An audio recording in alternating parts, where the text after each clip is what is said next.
cuarta y en la 10ª semana, el proceso frontonasal, que es lo que está de color así, medio verdecito, clarito, empieza a confluir en la línea media para dar forma a lo que es la pirámide nasal, el tabique, la columela y el filtro del labio superior. Entonces es bien pronto donde empieza a producirse este tipo de ya estructuras nasales, y por ello es que también si tuviera algún problema, ¿no?, en el desarrollo embriológico en esa edad, entonces podría producir los defectos que conocemos, ¿no?, como la lobopalabra. En cuanto a la parte de los senos paranasales, hay diferencias en los tipos de senos paranasales y su crecimiento y su aparición. No todos aparecen al mismo tiempo. Cuando nosotros nacemos, solamente estamos con solamente nacemos con los senos maxilares y etmoidales. Entonces, y a medida que van pasando los años, acá se ve por ejemplo en este corte a nivel coronal, esta es la fosa nasal derecha, el seno maxilar derecho, la órbita, y vemos cómo es que progresivamente va neumatizándose, o sea, va ganando espacio, cavidad aérea, a medida que pasan los años. En cuanto al seno maxilar y el seno etmoidal, que sería este de acá. Este es un corte más bien tipo sagital, donde podemos ver el seno esfenoidal, que está en la parte posterior, y también se ve igual el crecimiento, cómo está a medida que va creciendo, ¿no? Entonces, acá un poco las diferencias de cómo es que aparece en los niños al nacimiento, más o menos a la edad de 10 años, y alrededor de los 15 años, donde ya hay un desarrollo. En la siguiente diapositiva vamos a ver una tablita de un poco las diferencias de las edades para que también lo puedan saber. Ahora, en la parte de los senos paranasales, todos tienen pues un drenaje, porque siempre hay una producción de moco, que es lo normal por la característica del epitelio respiratorio que tiene el revestimiento del seno paranasal. Entonces tiene que haber un adecuado equilibrio entre esta producción de moco, entre el aclaramiento, ¿no?, como dice acá, el clearance ciliar, o sea, el mismo aclaramiento mucociliar, que la secreción mucosa sea normal, es decir, que no haya ningún tipo de infección, y que además el ostium o el agujerito por donde se va a drenar este moco esté permeable, que no esté con algún tipo de obstrucción anatómica o por una tumoración o por un tema inflamatorio o infeccioso. Entonces hay una porción importante o una referencia anatómica importante, que es el complejo osteonatal, que es una zona donde va a confluir el drenaje de varios senos paranasales, el maxilar, el etmoidal anterior, el frontal incluso, ¿no? Entonces, en esa zona que está delimitada entre el cornete medio y el cornete inferior, y un punto de reparo que es una porción ósea llamada proceso uncinado, en esta zona es donde confluye el drenaje de estos 3 senos paranasales, y es un punto de referencia pues, hasta quirúrgico, porque en esa zona a veces puede haber mucha característica inflamatoria, puede haber de repente también hasta aparición de pólipos nasales, que son tumoraciones inflamatorias benignas que conversamos en el momento, y que pues si es que llega a obstruirse esa zona que debería estar completamente libre, va a producir cuadros de sinusitis, ¿no? Entonces es un punto anatómico que hay que tener en cuenta. Bueno, este es el cuadrito que les estaba comentando respecto a los senos paranasales para poder hacer la diferencia en cuanto a cortes de edad. En el nacimiento les decía que está presente el seno etmoidal y el maxilar, tiene un crecimiento con el desarrollo máximo a los 8 años y completamente se desarrolla alrededor de los 12 años de edad. En cambio, cuanto al seno esfenoidal y el frontal, estos están ausentes en el momento del nacimiento, empiezan a crecer poco a poco, ¿no? Hasta que alrededor de los 8 años, en el caso del seno esfenoidal, y el frontal alrededor de los 6 años, recién podría ser completamente, digamos, detectable a través de un examen radiológico. Y el seno esfenoidal todavía tarda en desarrollarse completamente hasta alrededor de 15 y 30 años, ¿no? Entonces, por aquí de repente algunos todavía no tienen un desarrollo completo del seno esfenoidal, ¿no?, porque todavía no llegan a ese borde de la edad. Y en cuanto al seno frontal, más o menos termina de desarrollarse entre los 14 y 16 años. por ahí a veces hay algunas preguntas, sobre todo les hablo pues del enano, del residentado, en sinusitis en niños, por ejemplo, que es lo que a veces se puede ver, ¿no? Entonces, ¿cuál es la función de los senos paranasales? Pues humidificar, calentar el aire inspirado, aligerar el peso del cráneo, es una caja de resonancia también para la voz. Les había hablado acerca de las características del epitelio, pues está dado por la presencia de células periciformes, glándulas mucosas que lo que hacen es producir este moco que es pues, necesario para el aclaramiento, y estos cilios son los que movilizan esta mucosidad, y que pues obviamente todo eso tiene que estar completamente, habíamos dicho que en un equilibrio, ¿no? Entonces, por ejemplo, en las disinencias ciliares, ¿no? Estos trastornos de fibrosis quísticas, donde no hay un buen adecuado movimiento de los cilios, también este moco se va a estancar, pues, porque es una clave también, o un punto en que debería estar completamente normal para poder llegar al equilibrio que se necesita, ¿no? Bueno, esta de acá es un poco la visión de los senos paranasales. El que está más posterior es el seno esfenoidal, ¿no? Es importante también porque a veces podría darse el caso de que algún paciente tenga simplemente una sinusitis donde solo esté afectado el seno esfenoidal y cuya característica de repente no es tanto nasal, sino más bien de tipo cefalea, ¿no? Entonces hay que un poco también hacer el descarte en algunos pacientes dependiendo de repente incluso de los antecedentes, comorbilidades, y por ahí si hay una sospecha adicional en un caso de una cefalea pues que no tiene alguna explicación de tipo neurológico, ¿no? Podría tener una sinusitis esfenoidal y producir esa sintomatología.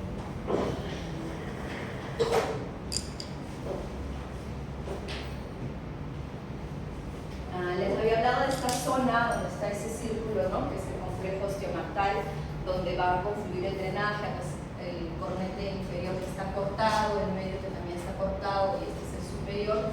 Entonces, entre el cornete inferior y el cornete medio está esta zona del complejo osteomatal.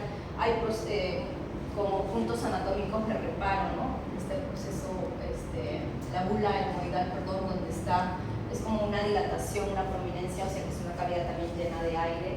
Y acá, bueno, vemos cómo está la apertura o el ostium del seno maxilar.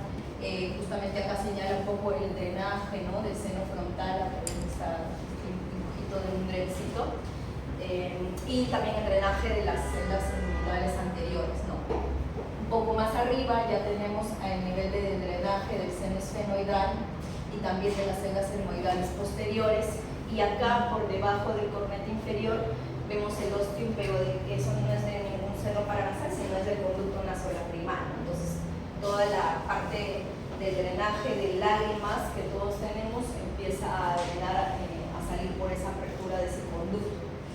¿Qué más? De ahí nada más con respecto a esta imagen, ¿ya? De repente el drenaje, por dónde drena cada uno de los senos paranasales. En cuanto a la parte del tabique, en sí el tabique, como saben, es lo que divide ambas fosas nasales. Tiene una porción cartilaginosa, una porción ósea. La porción cartilaginosa es la que está anterior e inferior, y la porción ósea está dada por la lámina perpendicular del etmoides, que está en color verde, y el vómer, que está en color rosado.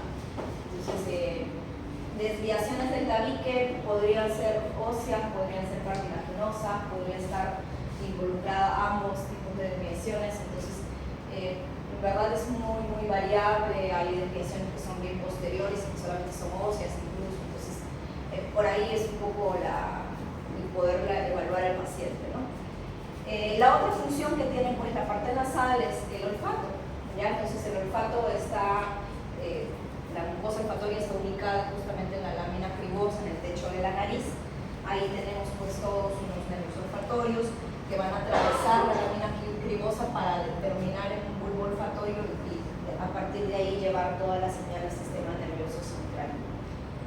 Otra parte importante de la parte de la nariz es la porción posterior, que es la llamada del cabu, que lo vamos a ver más en el apartado de faringe cuando veamos, por ejemplo, adenoides, hipertrofias de adenoides, ¿ya? Pero es importante también porque a veces hay tumoraciones que empiezan a crecer en la parte nasal, pero ya empiezan a protruir hacia la parte posterior, ¿no? E incluso se podría ver por el paladar.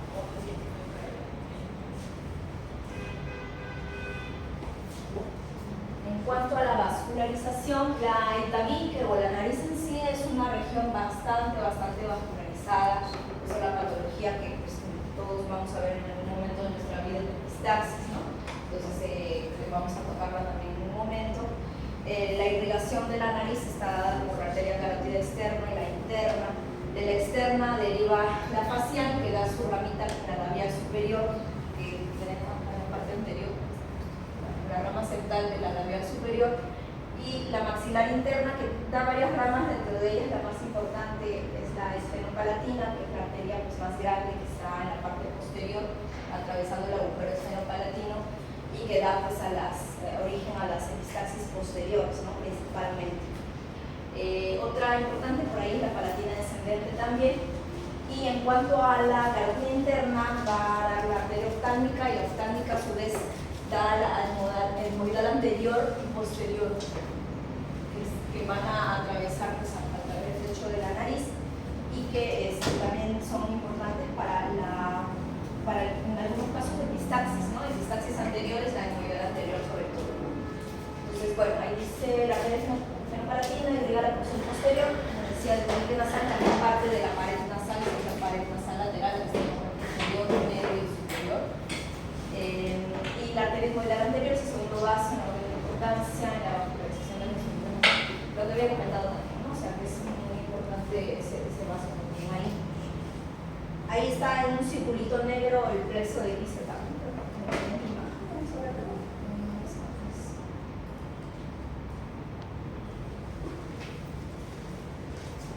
Vemos entonces cómo es que la carótida externa va dando sus ramas, primero la facial y ahí la maxilar interna, y de la maxilar interna habíamos dicho que la esfenopalatina es como que la más importante, no va a atravesar el agujero esfenopalatino.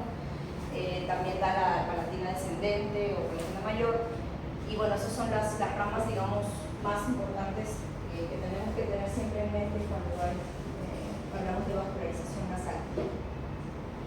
Y en esta parte que es ya la pared nasal, vemos igual las estructuras óseas del cornete inferior, el cornete medio y el cornete superior, la esfenopalatina como atraviesa el agujero esfenopalatino, y como pues, es también una arteria importante de la pared nasal, no solo el tabique, sino también de la pared nasal. Y bueno, todas las otras ramas que más o menos habíamos hablado también acerca de la arteria facial, la derivada de la arteria facial, la labial superior, ¿no? Ok, entonces vamos empezando a hablar acerca de la epistaxis.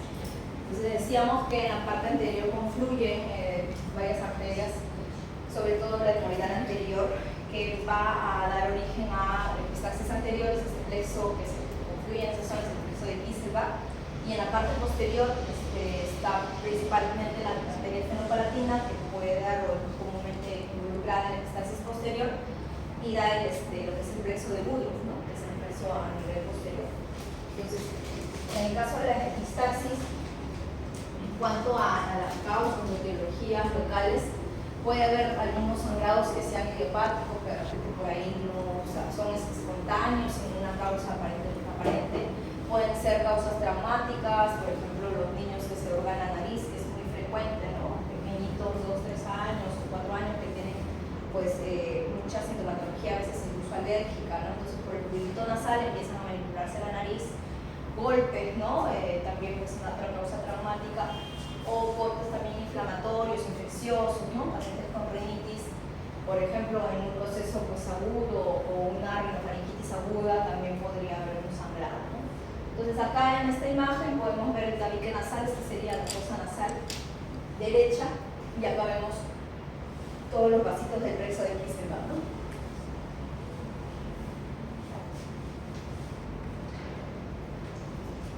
Hay causas también de epistaxis postquirúrgicas, sí suelen ocurrir en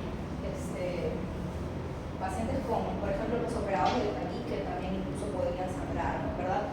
Cualquier cirugía de la parte nasal o del cabo podría terminar en una epistaxis, incluso una adenoide, ¿no?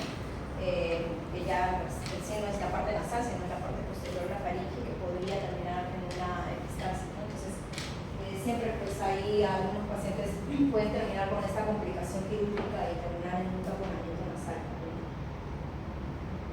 Tumores como el más común, el más conocido es el angiofibromas o angiofibroma, que por ejemplo, se ve una tumoración, uno ve la nariz, ve cómo se ve la tumoración súper vascularizada, que está obstruyendo, en este caso está obstruyendo completamente la fosa nasal. Otro tipo de tumoraciones, carcinomas, granuloma piógeno, que bueno, esto ya es más que todo relacionado a temas hormonales, mujeres gestantes, ¿no? Con producciones tumorales, hemangioma cavernoso. Entonces, cualquiera de este tipo de tumoraciones podrían sangrar, a veces son tejidos muy friables, a veces con sangrado espontáneo, ¿no? Sin necesidad de haber algún trauma o manipulación de por medio.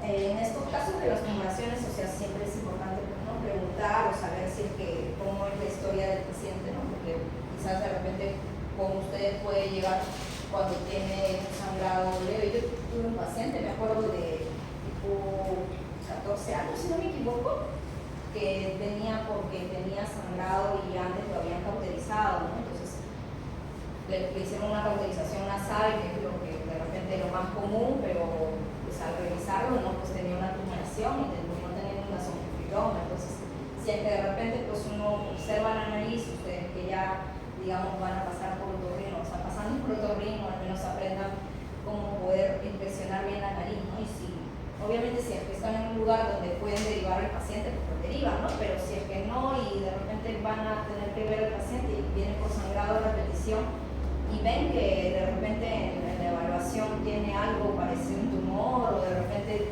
no hay una causa para explicar un sangrado en esta persona, es un varón joven, entonces no importa que tenga un desparto, una evaluación de endoscopía, ¿no?, para poder ver que se descarte de otro tipo de patología mayor, ¿no?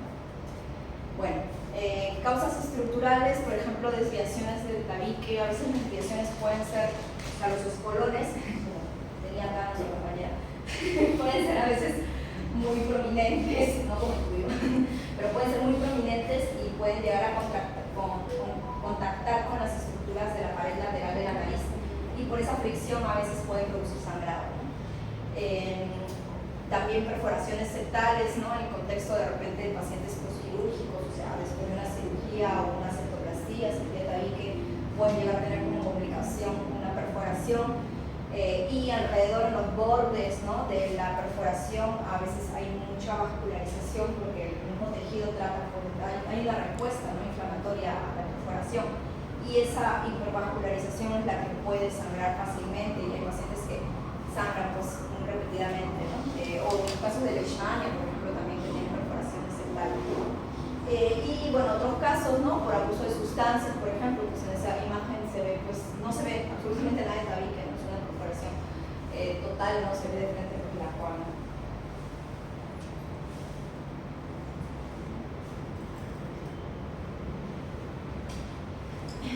En causas de repente ya de sistémicas, enfermedades febriles, pues cualquier paciente con fiebre podría llegar a presentar sangrado, sí, hipertensión arterial también. O sea, si es que tiene un paciente pues que está sangrando y le toma la presión y está pues súper elevada, entonces claro, lo puedes mandar a otorrino, sí, pero también hay que tratar la causa de fondo, ¿no? Porque si no, puedo volver a sangrar, ¿no? Vasculopatías, ¿no? Por ejemplo, las enfermedades vasculitis, como Wegener, ¿no?, produce estas costras que son sangrantes, la mucosa es bien inflamatoria. Coagulopatías, ya enfermedades granulomatosas, redobles de Weber, por ejemplo, ¿no? Si ustedes también tienen pacientes que tienen algunas características para pensar que hubieran pues ahí hemangiomas, telangiectasias, entonces es mejor, o sea, siempre tener una evaluación con ellos aparte, ¿no?, porque van a sangrar y sangran a repetición, pueden sangrar, puede tener un sangrado pasivo, ¿no? Según su localización, habíamos visto que podían ser anteriores, donde está involucrado el plexo de bíceps, posteriores con el de Burgh. También hay epistaxis que pueden ser superiores, estas son más frecuentemente en actos quirúrgicos, ¿no? Por ejemplo, habíamos hablado de que había desviaciones del tabique que pueden ser óseas también, entonces de repente al momento de la manipulación, como se mueve la lámina perpendicular del etmoides está pues ahí totalmente en contacto con el techo nasal, entonces si de repente uno mueve ahí para poder tratar de retirar la porción del tabique que está desviada, podría llegar a sangrar porque puede movilizar toda esa zona que está altamente irrigada, en este caso sería por la hemorroidal anterior o la hemorroidal posterior incluso, ¿no? Entonces, el sangrado a veces en este tipo de actos quirúrgicos, o sea, puede ser también masivo, entonces el paciente puede terminar saliendo con un taponamiento nasal, porque quizás no se logra controlar, no se ve el punto de sangrado, etc. Entonces, eso es, generalmente el superior viene con un acto quirúrgico, ¿no? Entonces, en la epistaxis anterior, afortunadamente es más frecuente, ocurre en pacientes más jóvenes, a diferencia de la posterior, que pues, no es tan común y ocurre en pacientes adultos mayores, ¿no? La anterior es más sencillo de controlar, menores complicaciones, en cambio en la posterior, que es un poco más difícil, se complican más. En la anterior, por ser anterior justamente, pues se ve más fácil el punto de sangrado, en cambio la posterior pues es súper complicado porque solamente viene con sangrado que uno lo visualiza al momento de abrirle la boca al paciente. Siempre que ustedes tengan un paciente que viene con sangrado activo, es decir, o sea, que se está tocando y que está sangrando, entonces hay que revisar siempre la parte de la boca para ver si no estuviera sangrando también de forma posterior, porque ahí también un poco uno ve la gravedad o la intensidad de este sangrado nasal. O también si de repente tienen un paciente que viene con historia de sangrado o que acaba de sangrar y de repente por ahí está con manchas, ¿no? Pero ya en la parte anterior tú no le ves nada, o sea, ya aparentemente dejó de sangrar, entonces siempre igual revisarle la boca, ¿no? Porque no vaya a ser que no estés haciendo solamente un sangrado anterior, sino solo posterior. Entonces, no es que, ya no sangra, chavos, pasa, no, revísenle igual la boca ahí. Entonces, todos los pacientes que llegan pues, a la emergencia, igual siempre pues, tener presente un diagnóstico diferencial, puede ser más bien una hemoptisis o hematemesis, otro punto, otro lugar de sangrado. Entonces, no solo pensar en el tema nasal si está manchada la nariz. Preguntar como investigador, ¿no? Desde cuándo lo tiene, cuándo fue la última vez, qué cantidad sangra, una cucharita, un vaso, no sé, una taza, si es que hubiera alguna comorbilidad de fondo en este paciente, o sea, la edad es importante, habíamos hablado en instancias anteriores y posteriores, ¿no? Entonces, todo ello un poco indica para que uno pueda saber cuál es la gravedad, la intensidad de este sangrado y poder un poco inferir el origen, ¿no? Entonces, ¿qué hacemos ante un paciente con sangrado nasal? Bueno, lo de la compresión digital creo que es algo que sí se conoce, ¿no? Sin embargo, algunos lo hacen, bueno, los pacientes generalmente pues, no saben cómo hacerlo y lo hacen mal, ¿no? Entonces se tapan o se aprietan la parte superior de la nariz donde están los huesos nasales y eso pues no va a ayudar en nada, ¿no? Entonces lo que hay que comprimir o enseñar al paciente es que tape la parte distal de la nariz, la punta nasal con los dedos y que se incline adelante, ¿no? Como está ahí en la foto, para que pueda respirar por la boca, porque si es que igual se está tapando acá, la sangre va a pasar a la garganta, sí, pero si es que estás adelante no pasa nada porque lo vas botando y sigues respirando. Cuando te pones hacia atrás, toda la sangre pasa directo hacia la garganta, te llenas el estómago de sangre y vas a vomitar. Entonces es un poco lo que hay que enseñarle al paciente, educarlo, ¿no? Entonces si es que llega pues, el paciente a la emergencia, ¿qué hacemos? Lo tranquilizamos y medimos sus signos vitales, ¿no? Entonces vemos que la presión está pues, normal, perfecto, ¿no? Si está elevada, pues ya podemos decir de repente, este es un paciente que tiene una hipertensión y se ha descontrolado y por esa razón es que está sangrando, puede ser. Entonces puedo ir manejando también la parte de la hipertensión. Si es que veo que más bien está con una hipotensión, entonces digo, bueno, este sangrado pues, es bastante importante, ¿no? Entonces inmediatamente tengo que también ponerle una vía, poder hidratarlo, etc., ¿no? Y le empiezo a preguntar qué pasó, por qué, en qué momento apareció, si es que esto ha sufrido antes, cuándo ha sido la última vez, el anterior episodio cuándo duró, cómo fue, etcétera, etcétera, etcétera, ¿no? Entonces verlo ectoscópicamente pues también obviamente. Y ya, o sea, la razón de por qué se aprieta pues justamente en la parte anterior, porque lo más frecuente es que sea una epistaxis anterior, entonces yo haciendo compresión voy a detener el sangrado. ¿Cuánto tiempo comprimimos? 5 o 10 minutos. Entonces 5 o 10 minutos comprimiendo y que el paciente pueda seguir respirando por la boca, no le va a pasar nada, no se va a morir. Y bueno, obviamente si el que ya está pues, sumamente descompensado con shock hipovolémico, hasta puedo considerar una transfusión, ¿no? Entonces, para evaluarlo, en verdad varía de acuerdo al instrumental que uno tenga, pero puedo verlo como un espectro nasal, tener por ahí una bayoneta si quiero limpiar algo, un frontolux, una linterna, ya de repente más especialista, digamos, ¿no? Un endoscopio rígido o una endoscopía flexible para poder ingresar a la cavidad nasal y poder visualizar. Y en algunos casos le puedo pedir una tomografía, ¿no? Al paciente, y de repente eso también me puede orientar a la razón de sangrado. Para poder evaluarlo o verlo en la consulta o tratarlo, manejar si es que en caso de que sea un sangrado que no para con la compresión digital, pues obviamente buscar protegerme yo. Hay estos productos, ¿no? De Rinande, por ejemplo, o el Afrin, que son descongestionantes, que contienen oximetazolina. No sé si es que ahorita me habían dicho que estaba descontinuado, pero bueno, no sé, por ahí a veces se acaba el stock, vuelve a aparecer y así. Pero entre el Rinande y el Afrin son como que los descongestionantes que se usan, que bueno, que los pacientes en verdad lo usan mal porque lo usan para otras cosas, pero para el tema de sangrado nasal, como producen vasoconstricción, ayudan para controlar un poco el sangrado.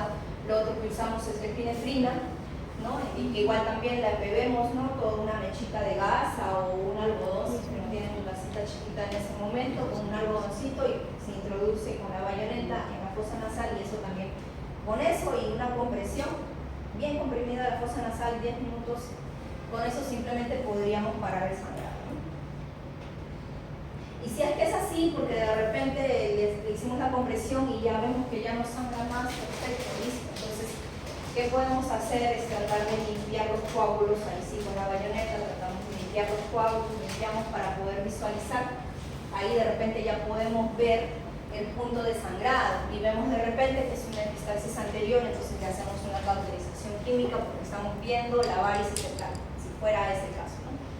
Y bueno, ya acá se ve, bueno, eso es un taponamiento, pero eso es el caso de que no sangra, no parar el sangrado, ¿no? Vamos a ver una de taponamiento después. Ya. Entonces, si es que, como les decía, ¿no? Si es que uno ve las varices, ya dejó de sangrar, no sangra nada, se limpia y se ve la varice ahí. Entonces, ¿qué puedo hacer? Puedo hacer una cauterización química que se puede hacer con nitrato de plata, con ácido cloroacético, y se cauteriza. Después de cauterizar, bueno, esto supongo que es también en las prácticas, pero la indicación es poder volver a evaluar al paciente un par de semanitas, de repente lo vuelves a citar para poder ver cómo está. Si es que ya parece entonces ha caído la costrita que se forma, una cosa mucosa, ¿no? Entonces ya se cae solo, que no se lo manipule, que no haga esfuerzo físico, que no se ponga al sol o a cualquier otra fuente de calor. Siempre por ahí indicar al familiar de que hay posibilidad de que vuelva a sangrar, sí, hay posibilidad de que vuelva a sangrar, ¿no? Porque estas varices pueden volver a crecer, estos vasitos pueden, sobre todo si el niño está pues, en crecimiento, puede volver a aparecer. Entonces, hay que observarlo, hay que verlo, hay que seguir, digamos, con un seguimiento con el paciente también, ¿no? Allá, este es el videito del taponamiento.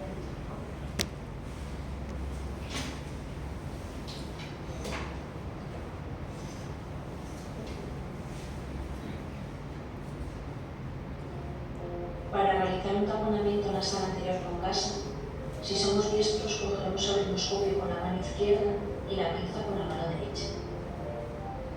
La gasa la cogeremos a unos centímetros del extremo, de manera que al comenzar el taponamiento el cabo nos quede fuera de la nariz. Así evitaremos que el extremo del taponamiento caiga por la orofaringe y asome la orofaringe, lo que es bastante incómodo para el paciente. Comenzaremos introduciendo el taponamiento en la parte posterior de la nariz y acomodándolo al suelo de la fosa nasal. Así veis que con la primera vuelta de taponamiento el extremo queda fuera de la nariz. Luego cogeremos bastantes centímetros de gasa para volver a introducirla al fondo de la fosa nasal sobre la primera vuelta de taponamiento. De esta manera introduciremos la mayor cantidad de gasa posible de manera ordenada en la fosa nasal, siempre de atrás adelante y de abajo arriba.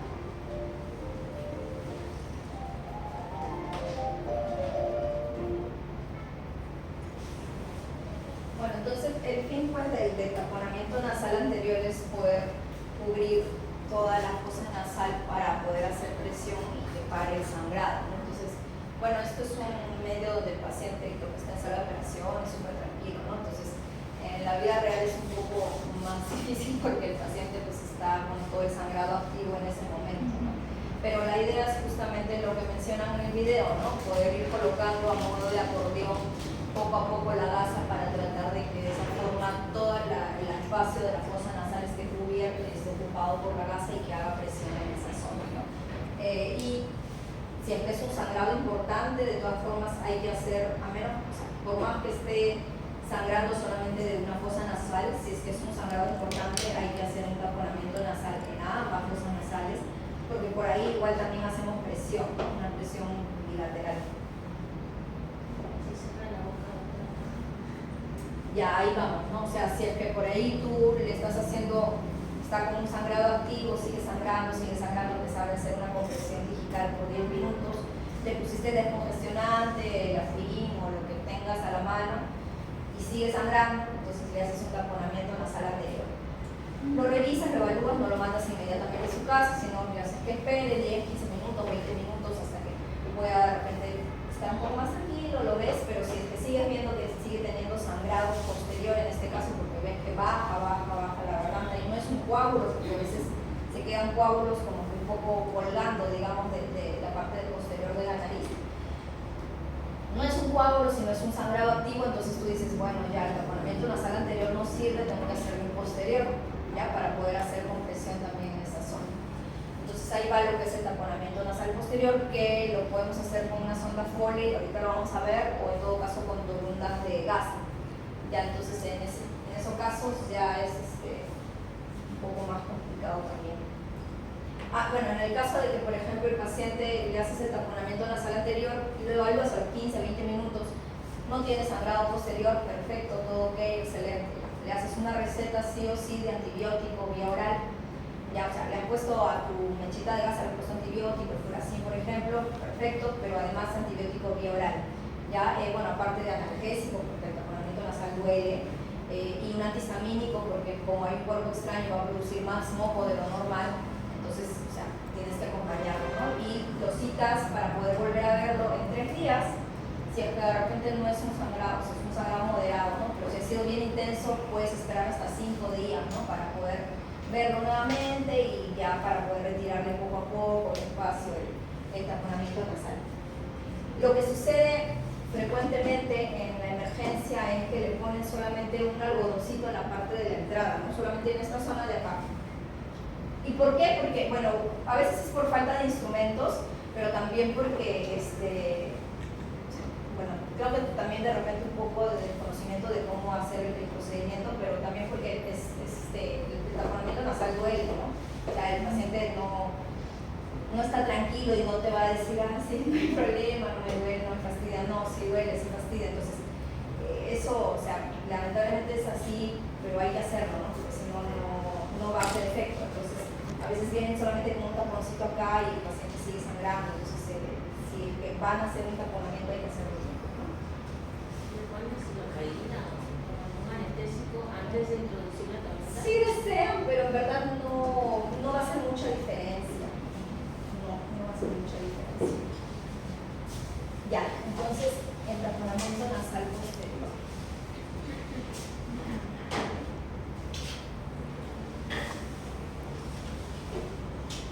Este es como el taponamiento nasal posterior, pero como la zona fólica. Entonces se introduce por la fosa nasal hasta llegar a la parte de la orofaringe, y una vez que está en la orofaringe ya uno lo ve que está ahí.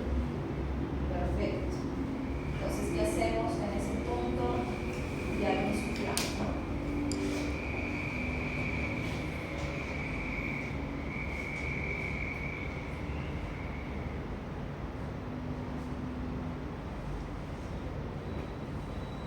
Se suele poner unos 10 cc. Se insufla el baloncito y después se jala, ¿no?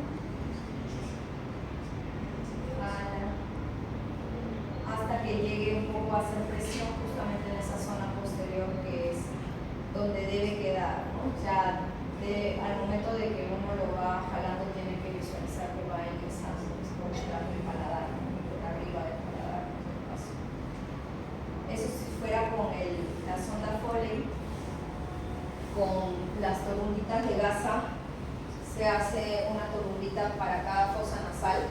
Entonces se introduce solamente la sonda Foley o Nelaton, cualquier tipo de sonda, se jala por la boca y una vez acá la sondita se le amarran los hilos de la torunda, le amarran sus hilitos, unos hilos para acá y otro para que quede por la boca el reparo, y después una vez que ya lo amarraste jalas la sonda, va a subir la torunda, y lo mismo que con la sonda Foley, ¿no? La idea es que pueda subir.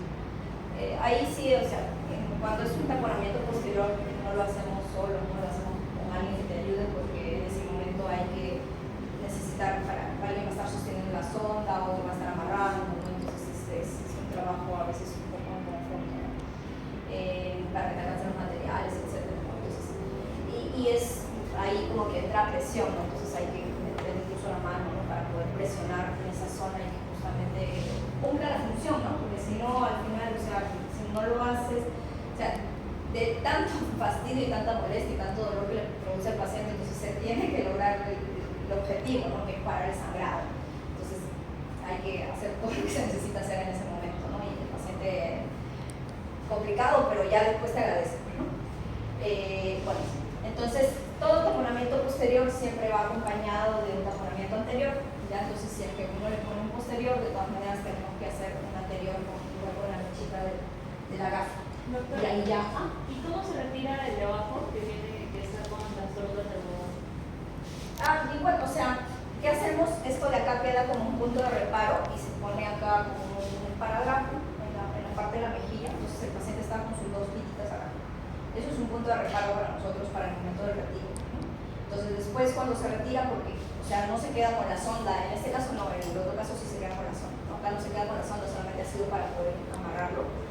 Y los hilitos que van por aquí van también sujetos así como que en una presión después de haber puesto el taponamiento anterior. Y al momento de retirar, o sea, retiramos esta parte de acá porque tenemos que retirar el taponamiento anterior, pero este me sirve como punto de reparo, ¿no? Entonces voy retirando y voy jalando mis hilitos, porque también si lo suelto la torunda se va a caer, ¿no? Entonces lo agarro, voy retirando y después ya, una vez que lo tengo ahí, o sea que ya retiré absolutamente todo, ya más controladamente puedo sacar la torunda por la boquita. Sí, es fastidioso en verdad para el paciente, no es algo agradable. Bueno, hay otras formas de taponamiento, como estos que son Merocel, por ejemplo, el Jackson Body, que son el dispositivo que, digamos, aumentan de volumen al momento que están adentro y en contacto con la sangre. Entonces la idea también es la misma, hacer presión dentro de la fosa nasal.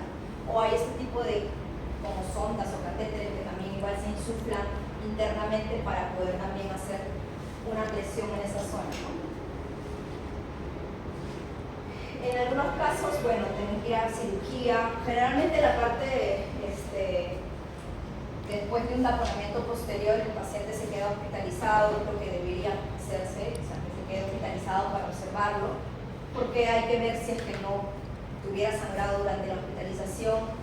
Hay que planificar el retiro del taponamiento posterior, que a veces puede ser en consultorios, sala de procedimientos, pero a veces puede ser en sala de cirugía, si el sangrado es importante y vemos que hay alto riesgo de que vuelva a sangrar.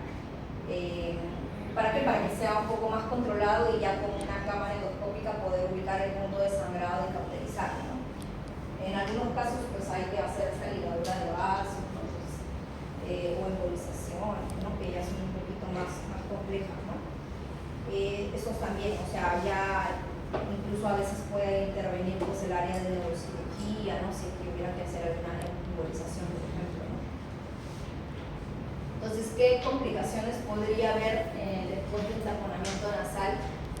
Más allá del dolor, si es que de repente por ahí hemos lastimado mucho la mucosa nasal, podríamos producir sinequias. O sea, se lastima la mucosa del tabique con la pared lateral de la nariz y se pueden pegar, ¿no? Y producir estas sinequias.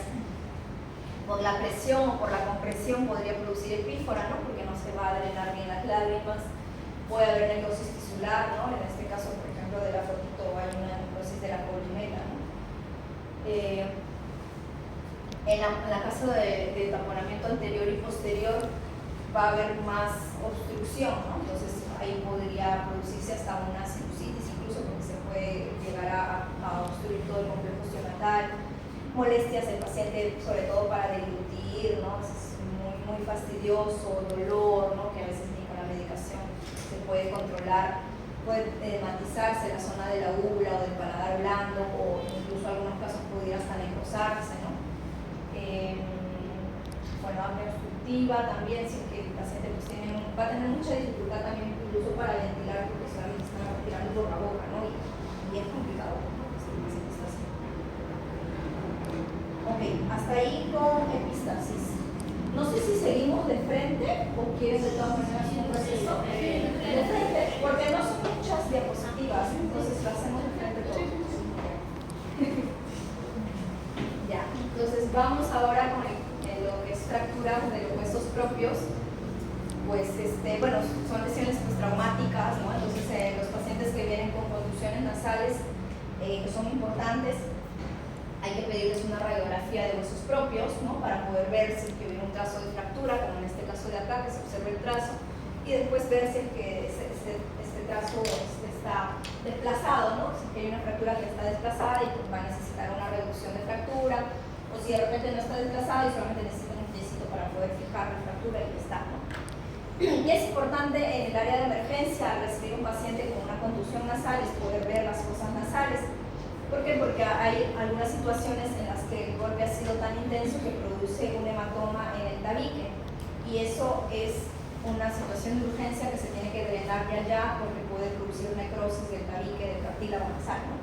Entonces, por ejemplo, acá se ve, pues, ¿no? ¿Y cómo lo detecto? Bueno, lo puedo palpar, produce un dolor bastante importante al momento de palparlo, se ve una coloración medio violácea incluso, y medio fluctuante también, ¿no? Porque está muy lleno de sangre. Y bueno, en otros casos hasta podría producirse alguna lesión ya en una herida, ¿no? Y eso infectarse, producir un absceso. Entonces, ¿qué es lo que hacemos en la reducción de fractura? Es tratar de alinear estos huesitos que están fracturados, ya sea con las manos, ¿no? O con instrumentos que se pueden introducir en la fosa nasal para tratar de alinear estos huesillos y esta fractura. Y posteriormente se coloca un yeso. Acá tenemos una reducción de fractura.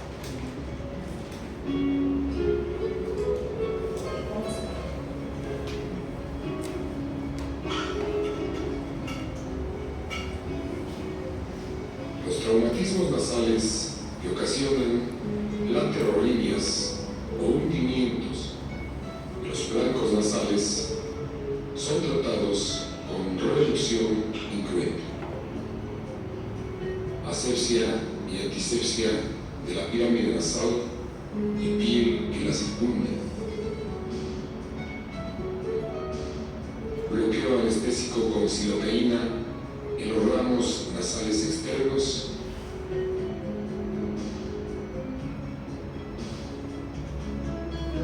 nasopalatinos,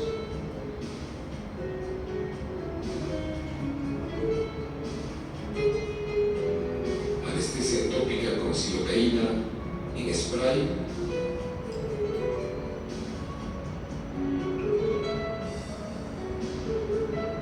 e infiltración de la mucosa nasal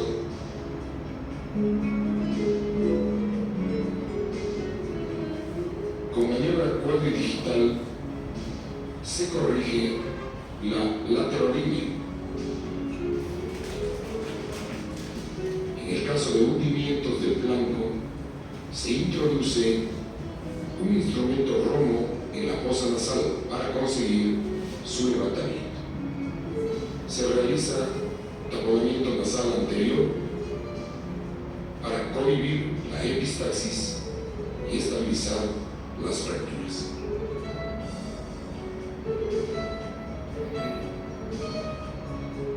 Peroramiento externo con pequeñas tiras de esparadrapo, en lo posible de papel, para no dañar la piel. Y colocación de placa metálica o vérula de yeso.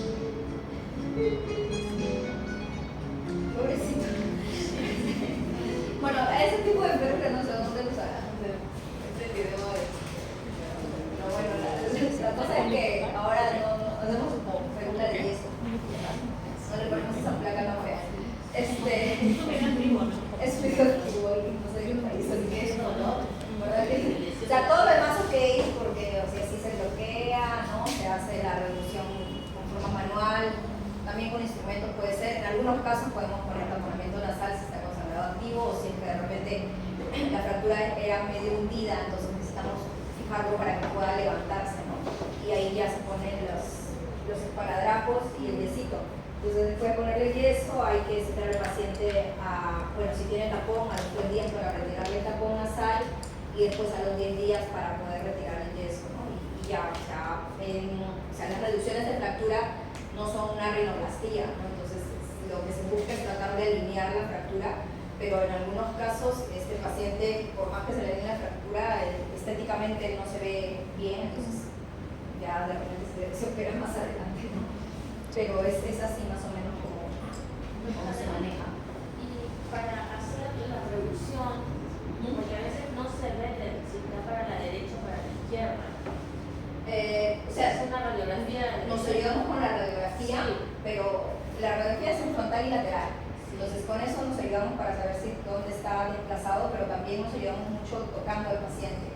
Entonces a veces el paciente llega en el día 2, ¿no? de haber tenido la fractura y está súper edematizado, entonces ahí pues, no vamos a poder hacer una reducción de fractura porque no podemos palparlo bien. Entonces podemos citarlo de aquí a 3 días, ¿no? Que ya baja un poco la inflamación.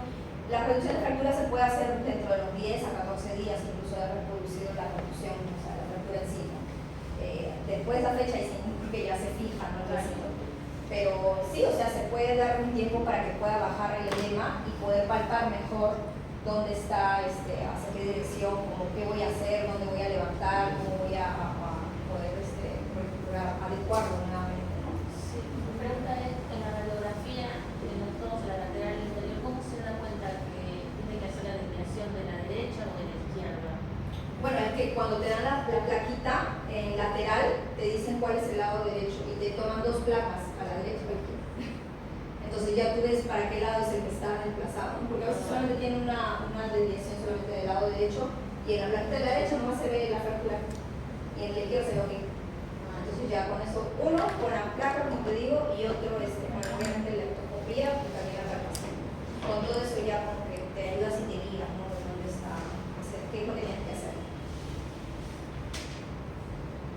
Ya, entonces, en otro tipo de patologías, pasando ahora a cuerpos extraños, más frecuente pues en niños, ¿no? Que se introducen objetos, ¿no? ¿Qué es lo que nos avisa, digamos, de que hay un cuerpo extraño, que el paciente pues tiene una rinorrea maloliente unilateral, ¿no? Eso sí o sí es un cuerpo extraño nasal hasta no demostrar lo contrario. Entonces hay que evaluar al paciente, verlo con el espéculo nasal, visualizar bien cómo está esa fosa nasal, si está permeable o no. A veces es así de evidente como en el caso de este niño de la fotito del lado izquierdo, pero a veces sí está un poquito más, o de repente la coloración no ayuda mucho, ¿no? La coloración del objeto no ayuda mucho. Así que hay que hacerle una evaluación con el espéculo para poder ver.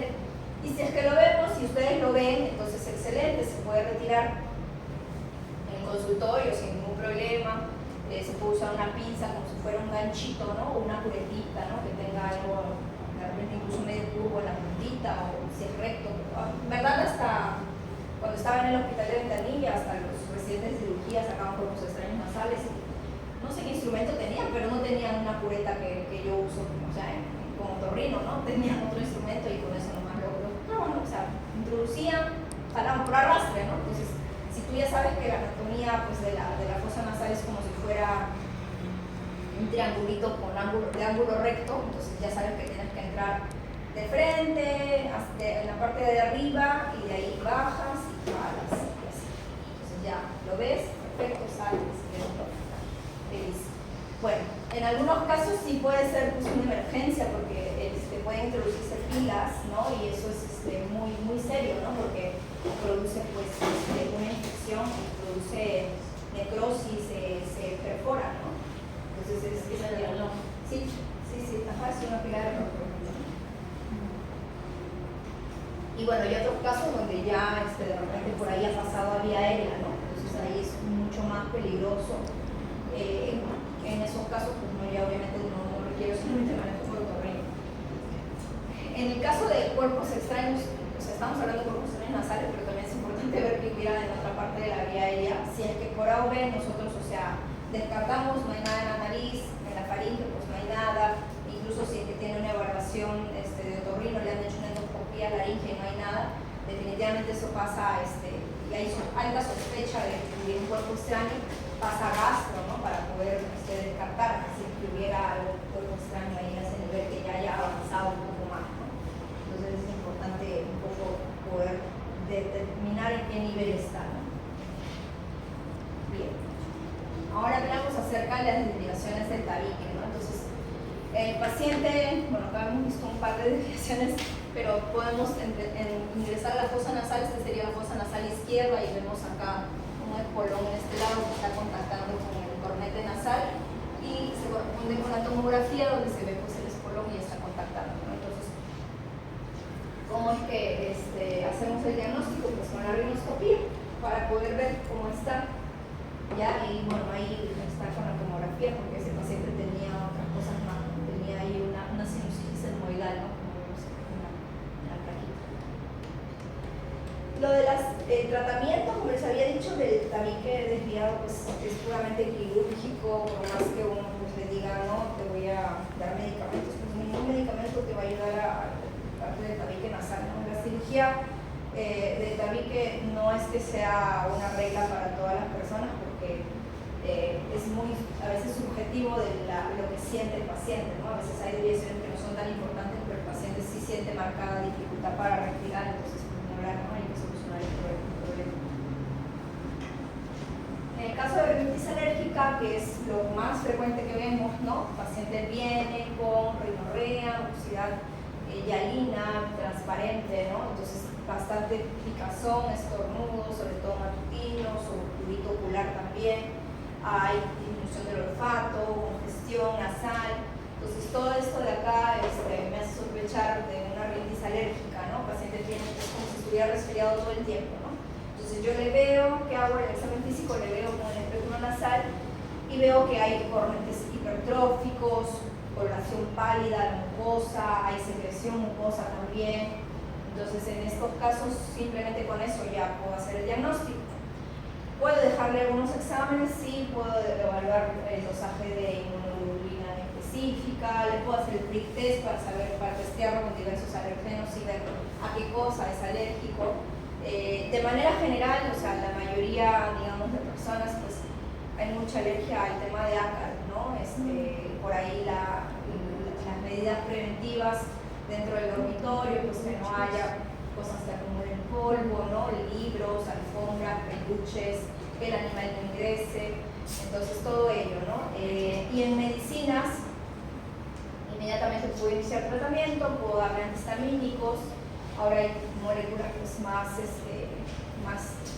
poco más actuales, ¿no? La leucotiricina, por ejemplo, deloratadina, fexofenadina, que son medicamentos que ayudan a controlar el síntoma de la rinorrea, y corticoides intranasales que principalmente ayudan con el síntoma de la congestión nasal, mometasona, fluticasona, obesidad y distintos tipos de medicación.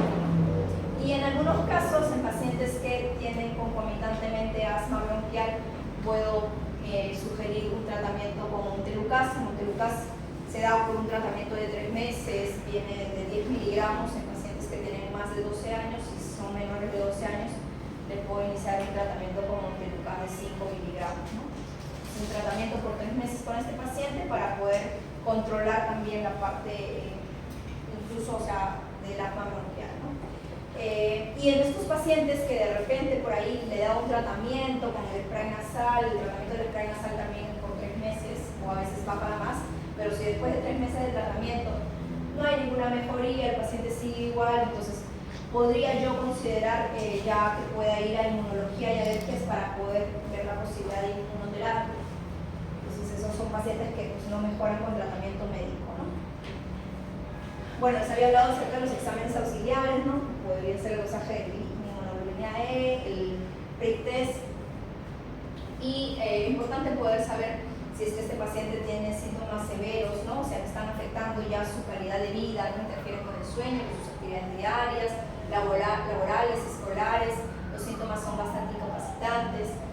O sea, que de repente la frecuencia, ¿no? Menor de 4 días por semana y menor de 4 semanas, entonces solamente es un intermitente, ¿no? Si de repente es un persistente porque ya tiene más de 4 días, o sea, todos los días tiene los síntomas y tiene más de 4 semanas con estos síntomas, ¿no? Entonces ya me indica un poco el grado de rinitis alérgica que este paciente presenta.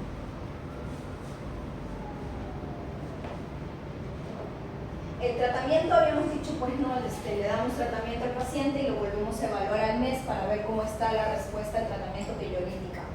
Ahora, hay otras rinitis que no son alérgicas, ¿no? Que son, por ejemplo, medicamentosas. Habíamos hablado hace un rato de la FRIN para poder controlar el sangrado nasal en el paciente que yo lo veo, pero hay pacientes que usan así de repente porque alguien les dijo, no sé, el Afrin de forma ya muy peligrosa porque lo usan diariamente por bastante tiempo y esto puede, la oximetazolina es un buen descongestionante, el paciente al inicio va a sentir que respira perfectamente, pero produce efectos de rebote a largo plazo, entonces más bien se convierte en un tipo de rinitis medicamentosa en que el paciente pues, va a seguir teniendo obstrucción nasal, congestión, pese a usar la medicación, ¿no?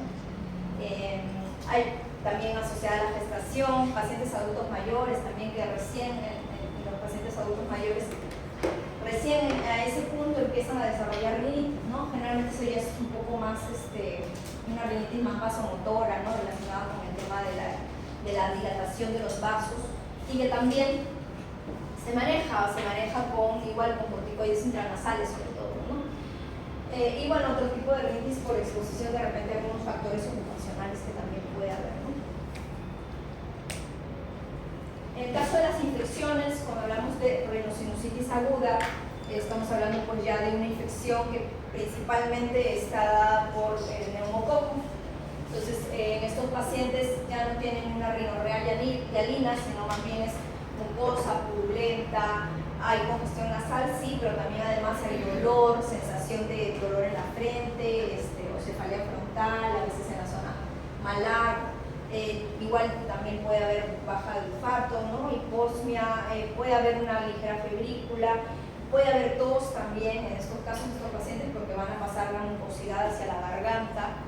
Y bueno, en algunos casos que ya son un poco más como que complicados, a veces se puede complicar hasta con celulitis prioritaria, ¿no? Y puede dar edema prioritario, compromiso del estado general, ¿no? Entonces, en estos pacientes, bueno, agudos, porque es menos de 12 semanas, si fuera más de 12 semanas es una rinosinusitis crónica. El tratamiento es con amoxicilina con ácido clavulánico o si no ya con sulfuroxima, ¿no? Entonces hay que ver también a veces qué cosa ha usado el paciente porque a veces viene con esto de largo tiempo, ¿no? En el caso del paciente con rinosinusitis aguda, yo cuando lo voy a evaluar puedo ver si es una mucosa purulenta, la mucosa nasal se puede ver congestiva, ¿no? Todo eritematoso. Y bueno, en verdad la radiografía, o sea, el diagnóstico está dado por la historia clínica o por la evaluación. Placas en rinosinusitis agudas ya no usamos, no forma parte de un criterio de diagnóstico, sin embargo lo he puesto ahí porque igual siguen preguntando cosas así en los exámenes, así que como para conocimiento general, para que puedan saber los dos tipos de radiografía que se usan para ver los senos paranasales. La oxítomentoniana, que es la que vemos en la parte de arriba, ¿no? Donde apoya el mentón, es la de Batters, que me permite ver sobre todo el seno maxilar y un poquito del senoidal. Y la occipitofrontal, que es la de Caldwell, que me permite ver las celdas senoidales y el seno frontal. Eso a modo de conocimiento general. Ya, ahí. Bueno, otro tipo de infección es la mucormicosis. La mucormicosis ya es una infección pues, por hongos, ¿no? Como el nombre lo dice.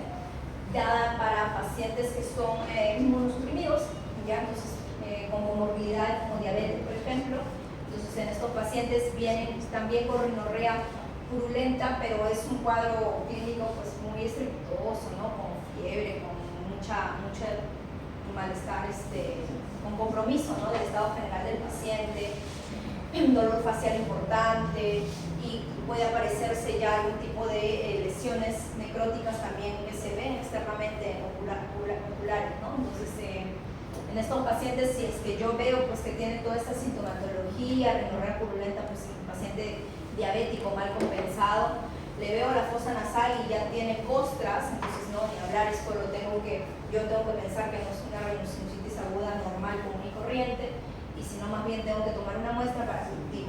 ¿Por qué? Porque en el cultivo es donde me va a salir si fuera una infección micótica, ¿no?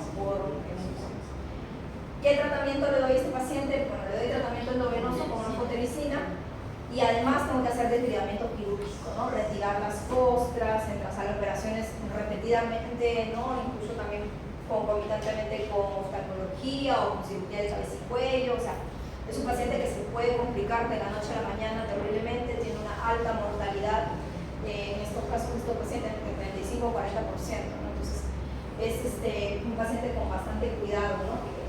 Desde el inicio pues ahí se le avisa al familiar, al mismo paciente de que se puede complicar bastante.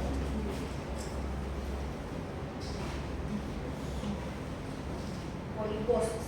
Hay una rhinosinusitis crónica que puede ser concomitante con apariencia de pólipos, aparición de pólipos, o sin aparición de pólipos, ¿no? Así se llama, ¿no? Rhinosinusitis crónica con poliposis o rhinosinusitis crónica sin poliposis, ¿no? Entonces, pasan las 12 semanas en los pacientes con síntomas de rhinosinusitis.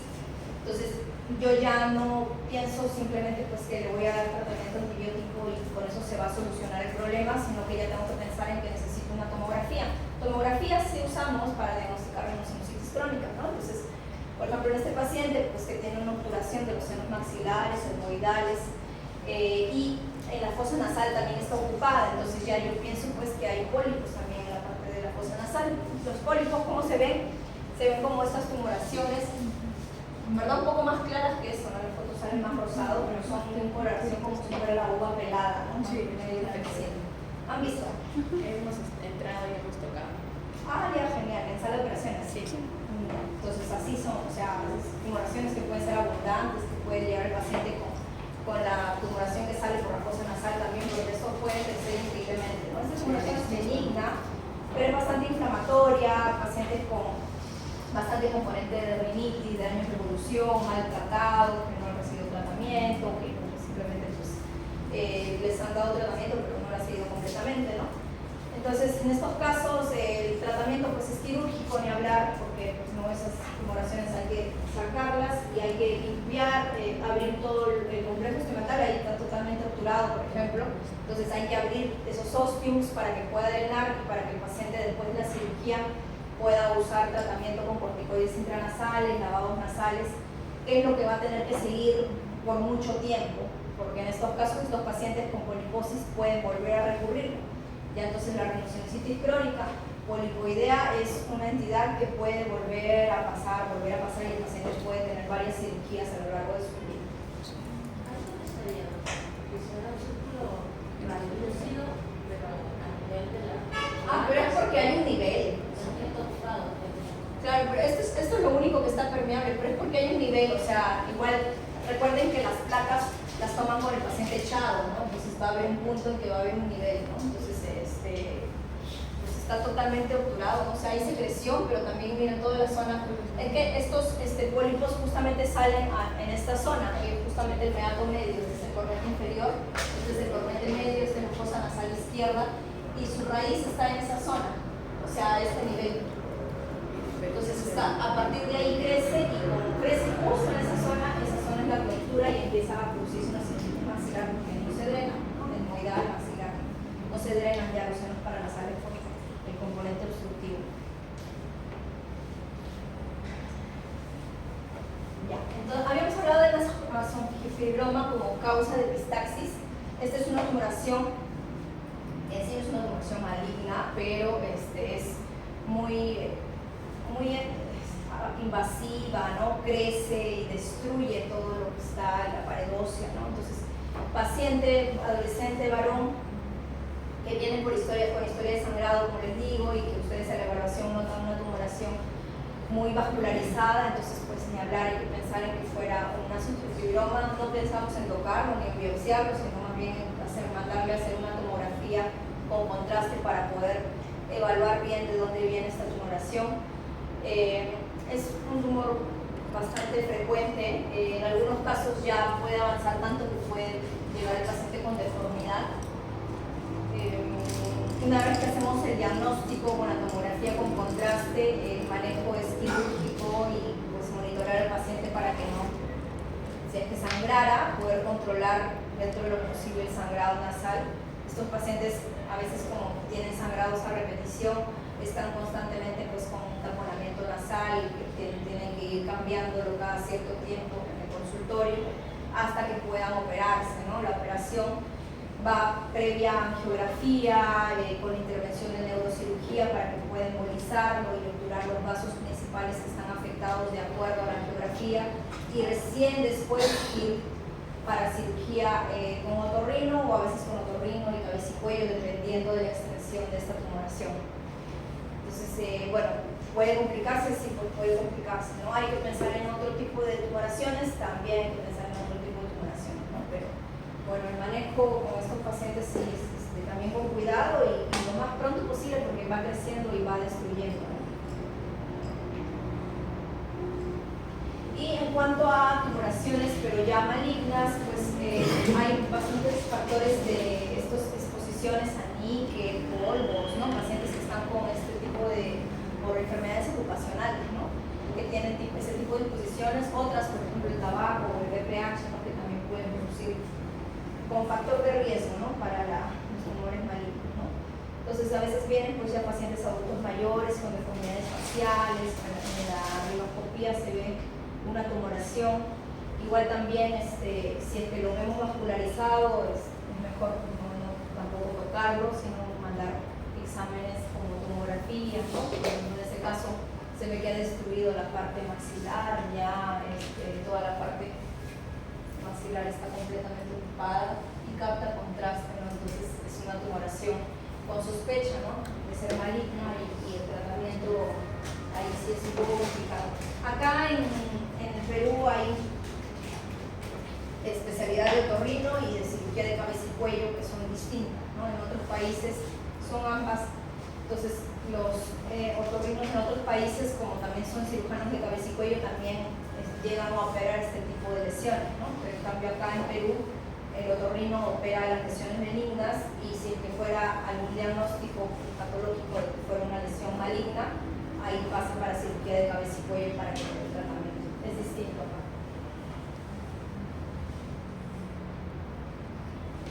Listo. ¿Hasta ahí alguna duda para poder hacer unas preguntitas? Terminamos. No vayan a ver sus respuestas en las diapositivas.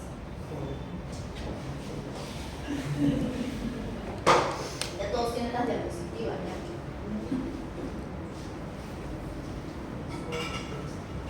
Y a ver, sin mirar, respondan.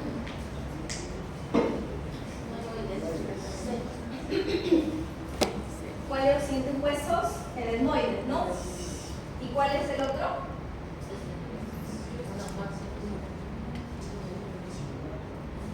¿Cómo se llama el otro huesito? Está bien, pues lo agarré, porque no está en la diapositiva. El vómer. El vómer es el conducto lácrimo nasal drena en el cornete nasal inferior, ¿no? Por debajo de... Esa zona se llama meato inferior, ¿ya? Porque, o sea, no es que drene en el cornete, pero lo más cercano es esa respuesta, ¿no? ¿Cuál es el seno paranasal más frecuentemente comprometido en la sinusitis de los niños?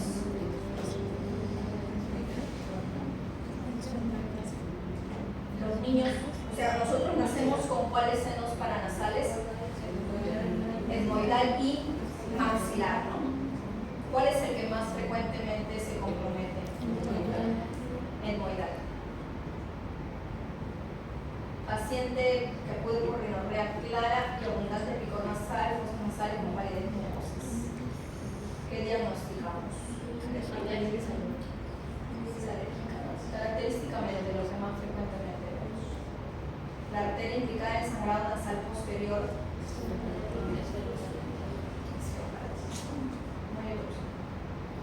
Si fuera anterior, ¿qué marcaría ahí? No, dentro de esas opciones, ¿cuál marcaría si dijera sangrado nasal anterior? ¿Cuál es el tratamiento inicial de la epistaxis nasal posterior? ¿Taponamiento anterior o posterior? Posterior, ¿no? O sea, ya te están diciendo el diagnóstico, ¿no? No te están relatando que viene con sangrado nasal, porque ahí, como les dije, o sea, si viene con sangrado nasal activo, te da un taponamiento nasal anterior. Pero, y si es que no remite, ya pienso en el posterior, ¿no? Pero si es que ya te están diagnosticando, pues no ni hablar, ¿no? ¿Cuál es el antihistamínico de elección en un chofer con diagnóstico de rinitis alérgica? Sí, aunque bueno, ahora hay moléculas mejores, ¿no? Pero sí, dentro de esas ya la verdad, la clorfenamida más frecuente.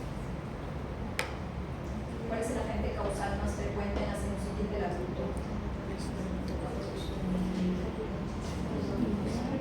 ¿Cuál será?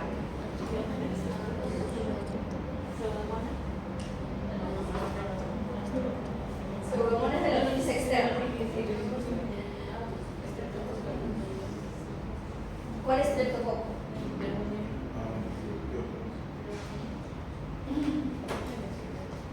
Uno es de la, ahorita en la otra clase vamos a ver el Piógenes. Ahora es el neumoniano, el neumococcus.